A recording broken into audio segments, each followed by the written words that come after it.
This podcast is brought to you by EnergyX. Are you tired of paying huge rates to the big cloud providers? Are you worried about being booted off a cloud platform if your company doesn't meet their ever-shifting standards? Ready to step up your data security and disaster recovery game? Well, ladies and gentlemen, your new cloud is ready. Introducing xCloud, the scalable, resilient computing cloud that is also actually affordable. It's high-performance compute for half the cost. HPC for HTC. xCloud from Red Team is opening a beta program for new cloud computing customers, and that means you, my friend. The xCloud is powered by the XMDC immersion-cooled modular data center from EnergyX. I've seen this data center in operation, and it is a total game changer. So if you want more information about the beta launch, go to the URL in the description. Type in promo code BETA, B-E-T-A, for 50% off of your first instance. And so the URL is going to be digitalwildcatters.com/EnergyX.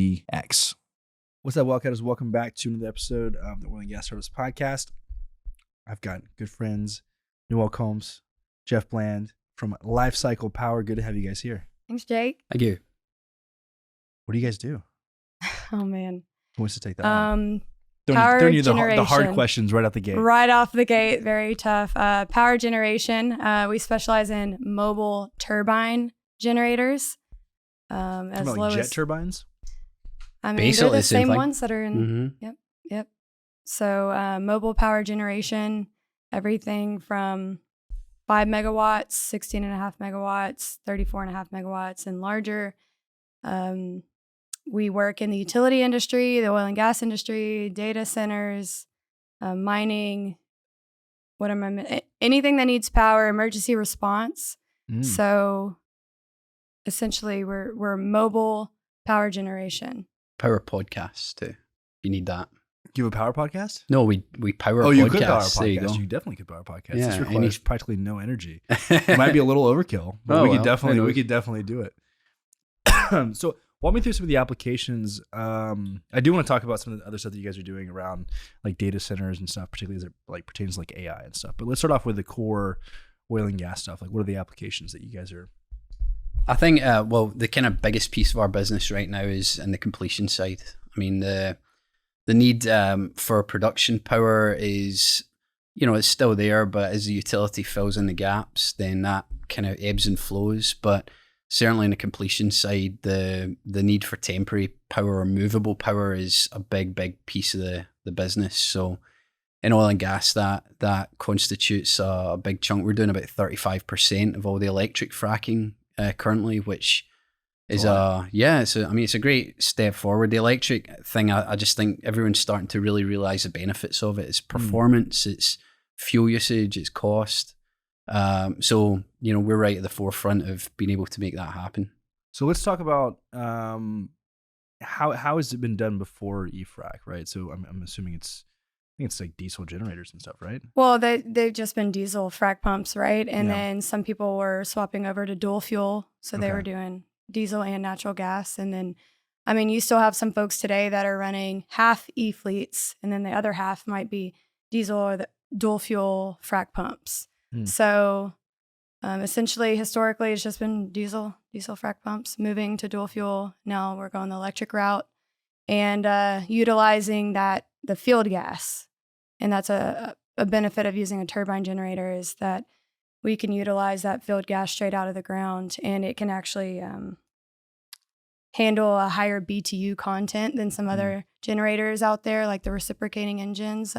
You won't see any derate with the higher BTU content with a turbine. Do you have to like clean that gas up at all, or do you just pump it straight in? No, like very often we just straight from the wellhead, we got to compress it. But other than that, we may superheat the gas right before it hits the turbine to suspend any liquids, but the turbines in general can handle a much higher BTU content. I mean, we've dealt with some really, really wet, nasty gas, and they perform much better than the reciprocating alternative, which will derate with the poor quality. Turbines will derate off of elevation and ambient temperature, unlike a recip, but the recips will derate off of poor quality gas. And with emissions and, reducing flaring and everything, if we can utilize that gas, like that's the most economic direction What's the minimum amount of gas needed? You like that? That's not a My chair for those went listening. Jeff's chair just totally dropped. It's not a It's your turn to it's not a speak. bug. It's a feature. It gets everybody smiling every time. It's so funny. I love when that happens. What's the minimum amount of gas to make these things run, and then like what's the maximum amount of gas that it can consume? So I love that you just brought that up, but I'll answer your question first and just say that it's relative. I mean, it depends on how much power they're drawing, a half E fleet, what turbine they're using. So Lifecycle Power has the broadest, like the most versatile fleet between, our 3 to 4 different types and sizes of turbines. So it's going to, I mean, it's not one size fits all, but if you're running a 30 megawatt unit, one thing I want to say is I heard this at a conference, a very large conference from an operator and somebody else in the power gen space. And they ultimately said, they went with what they did because, a 30 megawatt turbine, they didn't want to bring that in. They didn't want to consume 30 megawatts worth of fuel. They only needed 19 for their frack. That's all they were going to run. So they chose not to go with a 30 megawatt turbine. And I'm like, you don't use 30 megawatts of fuel if you're not utilizing 30 megawatts worth of power. And I think that's a little bit of a misconception. And a turbine may consume a little bit more fuel in idle, but no operator should base their fuel consumption based off of their downtime and, their NPT essentially. So they're very efficient machines. We've got the 5, 16.5, and 35 megawatt that we use for E-frac. And unless you have a number off the top of your head, I mean, it all depends on your elevation, right? Because I said you'll see derate at higher temps. So that same turbine in the same location in summer and winter, your fuel consumption will change a bit. But essentially, I mean, it's about 8 standard cubic feet of gas per kW hour. Yeah. Up to about maybe 11 or 12, right. depending on. So it does fluctuate. Level. It's hard for me to just give you one answer because this person in Houston is not going to have the same fuel consumption as that person in Utah, in different times of the year. But so do you guys manufacture these? Do you buy these units? We buy them from a variety of vendors. So we work with all the big turbine companies. We buy the latest and greatest because we're not tied to any vendor. So when it comes to picking and choosing, we pick the best on the market for the application. And we kind of have that flexibility. You're just not being tied to anyone. We're not tied to a vendor, a manufacturer. We're not tied to a service company who's pumping, aka we don't have a pump daddy. We're independent. I said it. We're independent. And I mean, we like that stance, right? We can work with the operators. We can work with the service companies. And nobody has to worry about us having an ulterior motive or pushing a certain technology or wanting to do this or that. We don't have an ulterior motive. We're just going to give the most reliable power on the market. So you kind of touched on some key points on why E-frac. Let's dive a little deeper into that. For anybody who's kind of wondering, like, what are the benefits of E-frac? Why go this way? So, I mean, electric fracking, I think, really came about. It was probably US Well was one of the first companies to get into that space. It was a move that happened for the most part, not because directly that people wanted to move to electric. It was because they wanted to cut cost. Okay, I mean, it's a big piece of it. So it's much cheaper to run on gas than it would be on diesel. So as the technology moved that way and the pumps started to get electric drives on the back end, there's a lot of safety advantages. Even the where all the fluids come in together on the manifold, it's much more controllable with electric drives than when you've got engine-driven pumps. So performance-wise, it was starting to look better. Significantly less trucks too, right? Yeah. Well, you don't have the diesel trucks coming in and out if you can just bring a pipeline in, So, I mean, the technology's taken a little while to evolve, and there's certainly been some false starts. Different operators have tried it. They've had some challenges, but right now, I've never seen so much of a push for it. I mean, you're hearing about a lot of the fracking companies starting to invest in this technology, and it's not just because of environmental reasons. I mean, obviously, going with cleaner fuels is better. And then really the end game is to try and get on the grid. I mean, at some point or another, if the grid has the capacity to connect you, then you can take your frac and actually have that connected directly so to these line. units have the capability of running off either the gas or the grid? Yeah, the pump skids do, yes. So they're electric drives. The pumps do. Okay. Yeah, so if they go on the grid, then essentially the turbine goes away. But that brings me to a really good point is at the beginning, Jeff was saying, our primary right now in the oil and gas space is electric fracking. We started 4 to 5 years ago with one single 5 megawatt turbine in production. Okay, that's how the company got started. And now we have, almost a gigawatt in our fleet in that short of time. So we've had a huge ramp. But we started in production power. Our bread and butter was kind of there. How do you define production power?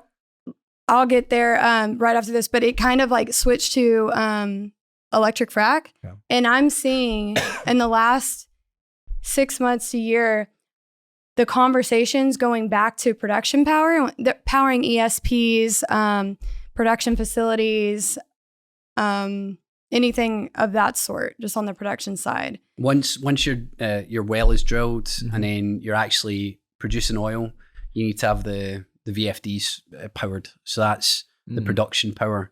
So it's the easiest. It's kind of longest term. Consume? Well, I mean, one well is going to be about like 350 kW. Okay, it's pretty small. But you can power like a field. Yeah, you have like a multi-well pad, which is getting multiple. So that technology changed. It used to be like 150 horsepower, and I believe it doubled, tripled over, and they were needing more power for their fields. And then the reason I wanted to bring that up is because that kind of swaps us. I'm seeing more and more people needing production power, and with the e-frac space growing, power is becoming constrained, but also the grid is constrained. So the end goal is always to put everything on the grid, right? For especially production. And now these operators can't get their interconnects, and they're being told they got to wait a year, 2 years, 3 years, or not at all. And they have no plan in sight to get them the power to their fields. So it's shifting back or equalizing. And I don't think that enough operators are kind of forecasting enough on that piece, just because it's never really been this big of an issue. I mean, everybody's electrifying everything, period. And emissions regulations are getting stricter, and they've got to do something. They've got to replace this, replace that, and they can't bring in their line power, and they're going to have turbines, but now turbines are constrained because everything else needs the power. Even Texas passed, after Winter Storm Uri, the House Bill 2043 that originally passed, for Texas to finally have backup power generation, which used to be illegal for the transmission and distribution companies to own their own power. Like, you have to get your power from the power plant, but now there's a bill in place where they can procure their own power generation in the case of an emergency. Well, that also takes some power away from this space, and everything's electrifying. So it's going to be a wild ride, and we've seen a big uptick just this year, and I think it's just going to keep going up. So you guys you're crushing in the completion space. You got this production side as well. What else? Are there any other oil and gas applications? Well, I mean, the applications are just wide ranging. I mean, the point about that production power extends to compression. They're trying to electrify all the compressors now as well. So there's a big piece there. Midstream LNG. How are compressors normally powered? Well, it used to be like a direct driven compressor, right? Okay. And now what they're trying to do is put a drive on the back end of it and then hook that up to the grid. So the big issue really countrywide at the moment is just there's not enough capacity on the grid. And that extends beyond just Texas ERCOT. Yeah, I mean, like I was at a conference recently where the head of Excel was talking about the fact that electric demand is going to increase by 5-fold in the next few years. So they're forecasting that amount of growth. That's unprecedented in this country. And we've got a grid which is, it's an aging grid. Okay, the maintenance on, upgrading all of that just can't keep up. And 5x over what period of time? I think it was 3 years. Don't quote me exactly, but he was saying it's like between electrification of vehicles, electrification of new industries, as well as growth industries such as, we'll talk about AI, data centers, you name it. There's a lot of new stuff coming on, and they just don't know what to do with it. And utilities in general have been they're kind of regulated in a lot of places. They have a lot of red tape to get through to make new connections and safety requirements and legislations they have to follow, and that takes time. So when you've got this huge growth path, and then the third piece is that they're also under pressure to make it more green. Okay, so the utility grid's trying to go to these technologies that great thing, right? I think renewables are a great thing, but they are further away from where the loads are, right? You have a much longer transmission line to get to a solar field or wind farm than you would have if you had a plant right there. So it's a challenge, and those guys are just kind of buckling a little bit under the weight. So it's meant companies like us are slotting into the middle to try and, essentially we're a risk avoidance tactic. Mm-hmm. On the oil and gas side too, we've powered drilling rigs as well, multiple rigs at one time. As well as some of their ESPs and saltwater disposal wells. And so we threw everything online, and those, that doesn't really work. Did you power all that in one turbine? Yes. So one 30 megawatt turbine, but that takes a bit more planning, right? You have to build out your electrical infrastructure ahead of time. And you have to have rigs within a close proximity to each other. It's not Can you run multiple rigs on one? Yeah. It's not so common anymore. If they're close, I mean, it's how much wire do you want to run? You know? We have a picture where we have 3 or 4 drilling rigs, for drone footage, 3 or 4 drilling rigs, a turbine, and then, another line going off into a field. And we essentially were powering everything at one time.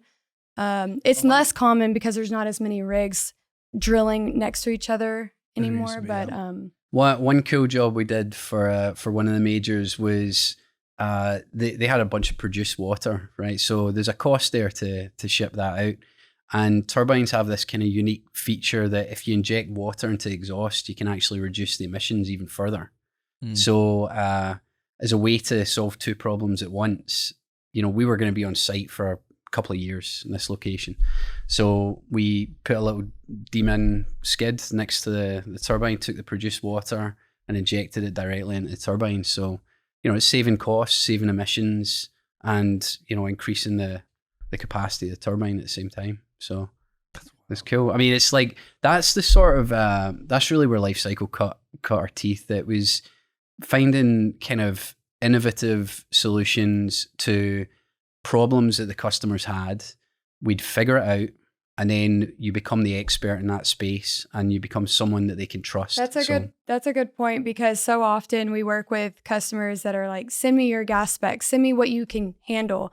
And I'm always like, no, send me what your gas is, and we're going to do everything in our power to engineer and make that work, without just loading you down with a bunch of scrubbing equipment and gas processing equipment. So we don't ever, like I said, turbines can handle a higher BTU content. So we actually take a lot of pride in just being the execution company. Like, that's the perfect way to put it is, we will engineer, procure, manage anything from the compression, which, I mean, I want the operator to handle that themselves, but we will procure and manage that. We can help with the gas processing. We'll run the simulations. We'll do everything. We'll provide the transformer if we need to step up or down the voltage on the back end. And it's really like a set it and forget it type of application for our customers, because no matter where we are, we go out there every day, put our hands on it, even if it's production, doesn't need anybody. But if we're on a frac, obviously we have, some guys there around the clock on those applications. But on the rigs, I'm going to throw you a little bit of a hard question here. You don't have to give me an exact answer, because I know there's nuance to it. I know it depends. But just give me like a ballpark. How much money would you save going with you guys powering it versus the traditional diesel power for, say, it all depends on the cost of diesel at the time and the cost of their gas. They have a marketing agreement? Are they buying it back at market rate? Is it free? Is it like? So let me give you a couple of numbers that might help. So if diesel is roughly about $3.50-ish, okay? If I equate that back to a cost per kW, it works out in the 20 cents mark. Call it 21 to 24 cents. And gas, if you're paying, some of these guys get their gas for free, right? It's a throwaway product, but it's sold in dollars per 1,000 SCF typically, okay? So if you've got buyback gas, argument's sake, it's $3 or $4, let's say $4 per 1,000 SCF. The turbines roughly are about 10,000 BTU per kW hour. So the math is really easy. You can say it's going to be for every $1 per 1,000 SCF, it's a cent per kW hour, right? So my fuel cost could be as small as 4 cents per kW hour as opposed to 21 or 24 cents per kW hour with diesel. So even if I'm paying for extra equipment to do that, that's a huge delta there. Yeah, that you can 5x cheaper. Yeah. So, and I mean, look, it depends on, how much power the rig's actually consuming. If you can throw multiple rigs on one turbine, you're winning all day. Yeah. You can like break even. You can even do better, but essentially it's hit and miss. And I'll say like, you can make it work with one rig, chasing one rig. It is a no-brainer if you have two. Like it is 100% economic. The math we worked on it was if your average load was higher than about 1.2 megawatts, then putting a 5 meg turbine out with it could be cheaper than a diesel solution. So I'm sure someone's going to fact check that, but hey, hey, just rough numbers. This is back in the rigs are just tricky because the transient loads are so. I mean, your average load could be just under a meg, but your peaks are at 3.3, 3.4 megs. So, I mean, and then your elevation comes into play. So it's got to be, the right application. But it definitely can work. It can definitely be economic. If anyone has 2 rigs in the same vicinity, no brainer. Have any like 2 operators like split a turbine? Be like, hey, there's 2 rigs that are close by. Talking about that for a long time, but not everybody likes to share. But I think they're coming around to that idea, and Jeff can talk more about it. He's been going to a lot of the PBPA meetings with. What I would like to see happen is for us to be contracted with Encore. Yeah. Right. Let's say instead of, basically the way Encore works, they do a whole bunch of new projects. Okay. And if there's any delays on that, it only gets displayed once or 3 times a year. Okay. So in between times, there's no knowledge that there's been a delay or cancellation of project. So a lot of the operators end up thinking they're going to get power. And then, at the 11th hour, they don't. So they panic. They have to, oversubscribe to generation. They're going to, overpay for it. I mean, the ideal situation would be if we could just be behind the meter almost. Being connecting up to a substation that feeds a whole area, and then we could feed 2 or 3 operators from one place. I mean, I would love if we could get to that place from a legislation standpoint where that could be happening. So, yeah, I mean, there's a lot of growth. There's a lot of changes going on. I think it's going to be an interesting space for the next few years. So, especially, I mean, in utility and oil and gas, both data centers and everything else. But let's talk about that. Let's talk about data centers and AI. I mean, AI.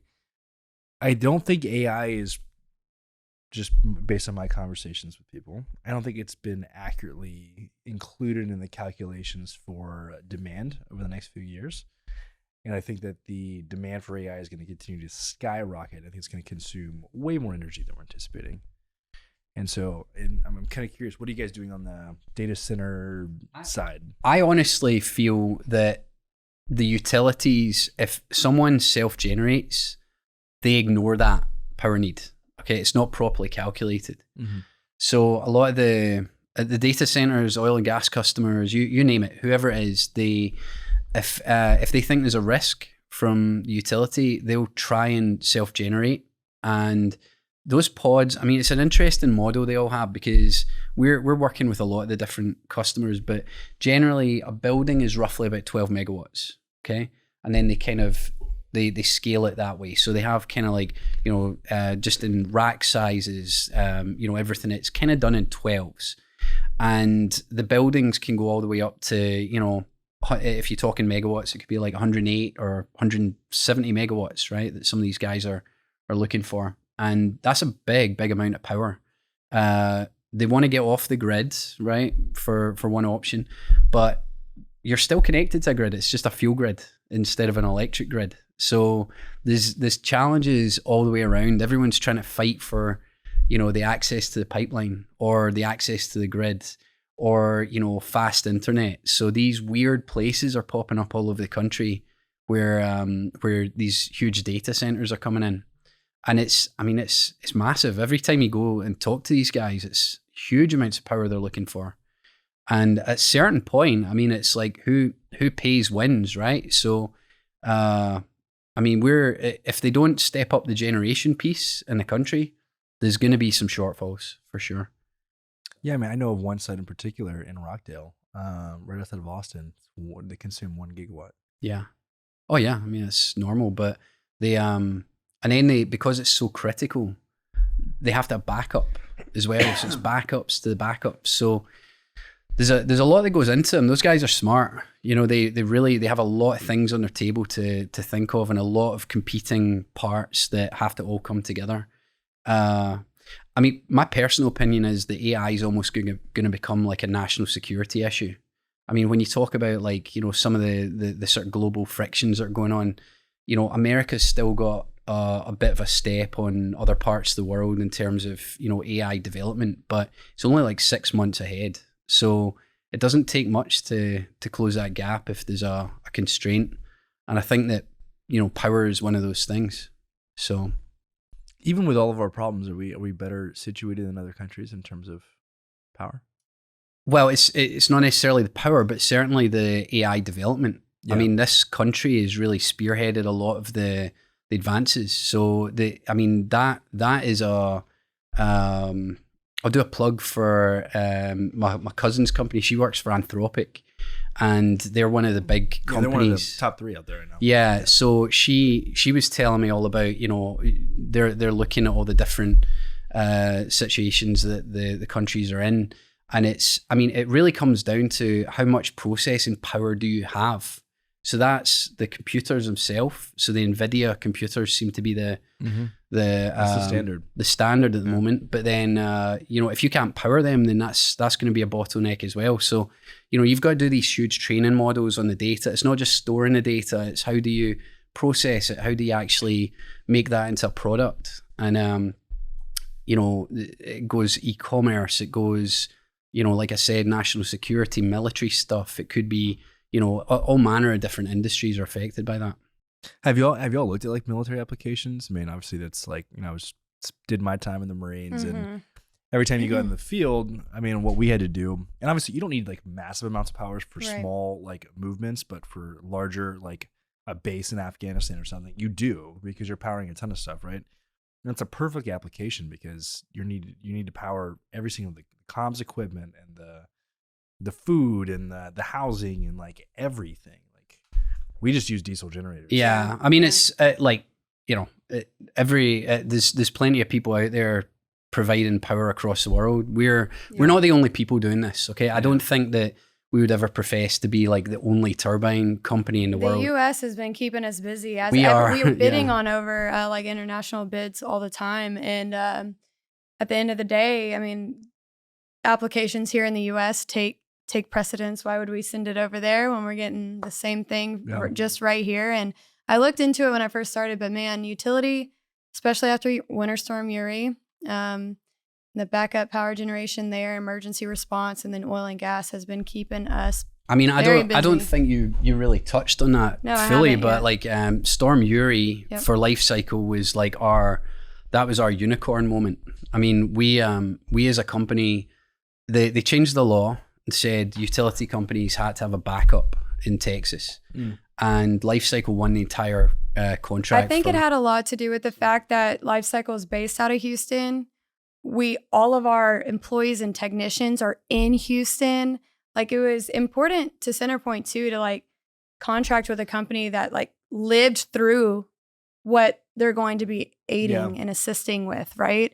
And it's funny to have seen, like, I've where with Centerpoint, where we've talked to AEP, Encore, like they all put out these bids after, the legislature put that out. And it's very funny to see who took what. Now, Houston definitely sees more natural disasters than, anywhere else. It seems like between hurricanes and the freezes and everything else under the sun. But it's kind of funny to see, like, Centerpoint took hundreds of megawatts, and then, the AEPs, I believe, was 60, and then Encore took like 11, and they're massive and they have huge power issues. And it's been interesting to watch, and we're having more and more conversations revisited.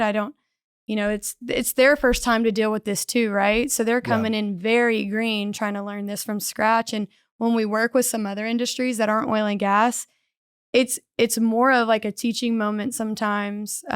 Whereas like the folks we speak with in oil and gas understand engines, and they understand this and they understand that. And it's been fun. It's been interesting, but we really, I think, broke the mold when it came to first responder for we deployed about 550 12. megawatts in 3 or 4 months. It was like unheard of, to be able to make that response. It was 17 substations across basically from Katy to like Lake, not Lake Jackson, but basically from the west in the greater Houston area. I mean, the density here, though, is just insane. The density and the amount of people. So we have them strategically placed at substations. And we've had other talks with folks that, perhaps we don't place them at substations. Perhaps we're here and we'll do a call out. And we're walking down that path right now. But, because power is constrained. And if certain folks wait until they need it, till the day, it might not be there. Right. And so we've done a lot of emergency response, whether it's to a hospital directly, whether it's to like a school, a civic, like the entire town of Lake Jackson lost power for a week. And Lifecycle Power came up, plugged in a 5 megawatt turbine and powered this.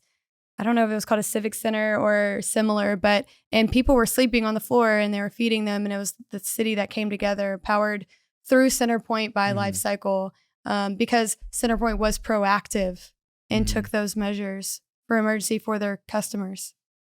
So we were talking like a few weeks ago, and we were talking about you guys possibly bringing out one of these units to fuse, and you were like, they're like 100% utilized. So is that like y'all's current challenge, which is a good problem to have, of like, you guys are just out here blowing and going. Man. You guys need to get some more units. We've just taken receipt of another 35 meg. Yeah, we just received it. These things are expensive too. They're like $25 million. Yeah, they're not cheap, but the great thing is we're like we were talking earlier, this year was we had a massive growth year last year. Yeah. And then this year was meant to be a kind of like catch our breath and, get the processes worked out type of year. We've still grown by about 200 megawatts this year alone. And, as soon as people know that we've got it, we're getting the phone's ringing. So we've not got any shortage of work, but it's like we're growing very quick, and next year we've got another big spurt that's planned. So if anyone's listening, I mean, we're definitely not constrained from the point of view that we don't have fleet. It's just that everything's moving in and out from different projects, and at certain points we'd rather get someone who needs the power rather than sit it on a floor show. No, absolutely. How long do people usually have these things for? Could be, we've done as short as a few days. Emergency response is a special case, right? We really want to help and be there as almost like a first responder there. But our longest contract is, greater than 5 years. I'd say a happy medium in oil and gas is, now this is rough, maybe 2 years. We have 3-year contracts. We have people that sign up for a year all the time. And then if we have something in the yard sitting, we'll fill in gaps and perform a couple months here and there. We're very, very flexible as far as we're playing a lot of Tetris to try to satisfy everything all the time. And it's been working out. And I think that the reason why we are utilized the way we are is just because our operations team kicks ass. Like I came from global Halliburton, and I came over to Lifecycle Power when they were. Is there about to be a lot of shade thrown here? No. I came over to Lifecycle Power, and there were 14 employees. I came from Halliburton to a company that had 14 people, and we had a couple hundred megs, I believe, at the time. Maybe not even that. I'm not sure. Maybe 200 or so. And today we've got still, very low overhead, but we've got 80 employees, and we've got almost a gigawatt. And it's been awesome. It's been so badass to just be a part of this growing and watching. And he came from the outside world. He's got 15 years at a Greco, and he tells stories all the time about like how we came in, and whether it was we're taking work or like the reputation, like we haven't even put out a lot of marketing and done this and that. It's solely based off of our reputation and word of mouth. So I think the technology really changed when the turbines got more mobile. That made a big difference, because suddenly you had a mobile product that could run on these heavy fuel gases. Was that just like a sizing thing? Like they got to the point where you can put them on a trailer, or what? It was just a configuration. Just how you package it. Like the solar kind of led the way. Single trailers or 2 trailer designs versus the 4 trailer designs. But even if it has multiple trailers, if it doesn't have a crane lift, that's more beneficial for an e-frac than something else. And it's changed. It's crazy because like Noel said, I worked with engines for a long time, and it takes so many people to manage those jobs, because you need to change the oil, you need to change the spark plugs. Like the turbines, we can run a gigawatt power with, a relatively small fleet of technicians compared to. This is a good number for you, just so that you know what he said.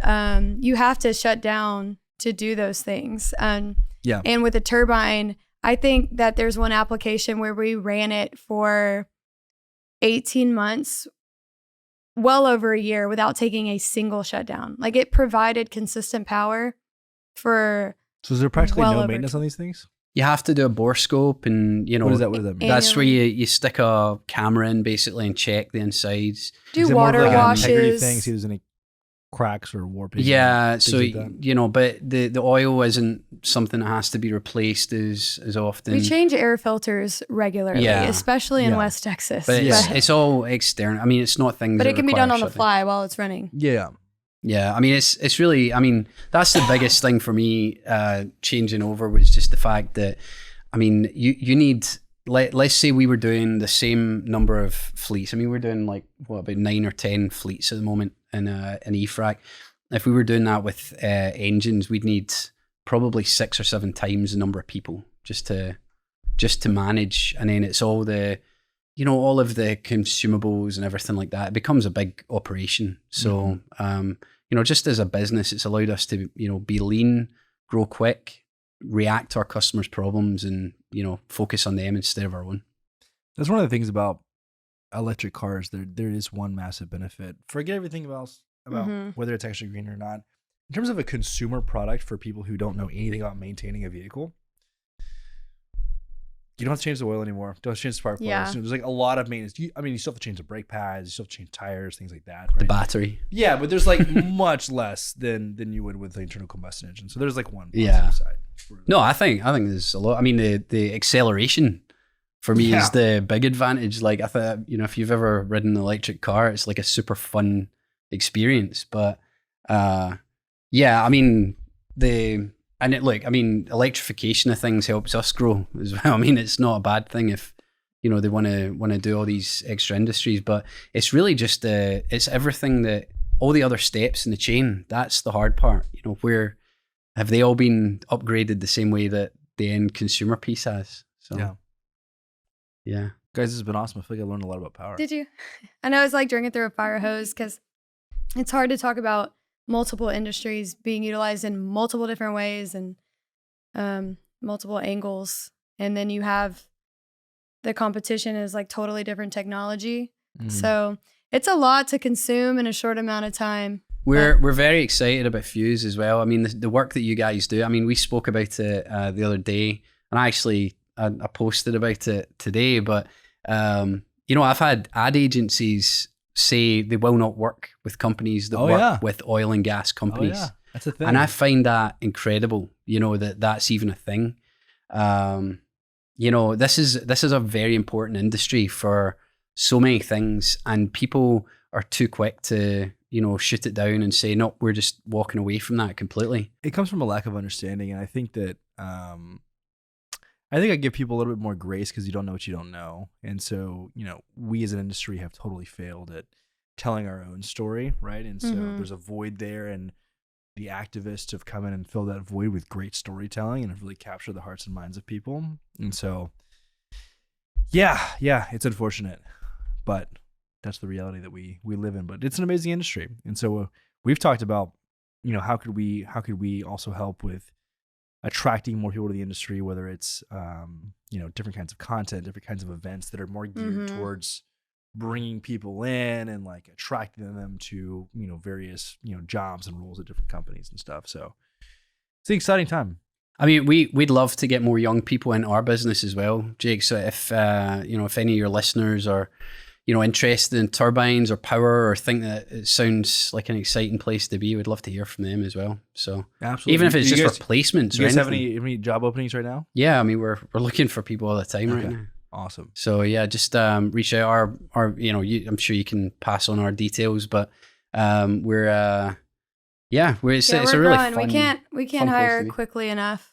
I mean, and we're far enough away from the hole in the ground that if oil prices drop, we can put our power wherever we want. You know, it's not like we're not tied to oil and gas. You know, we support it, but we have a lot of other industries as well. So that's good. You know, it makes us quite resilient to that. Well, the reality is, like, I mean, if you guys are the cheaper the solution, I mean, that in itself is a kind of a great hedge against just the volatility of the industry, right? You kind of need power to produce and to complete and to drill. These operators need to start sharing.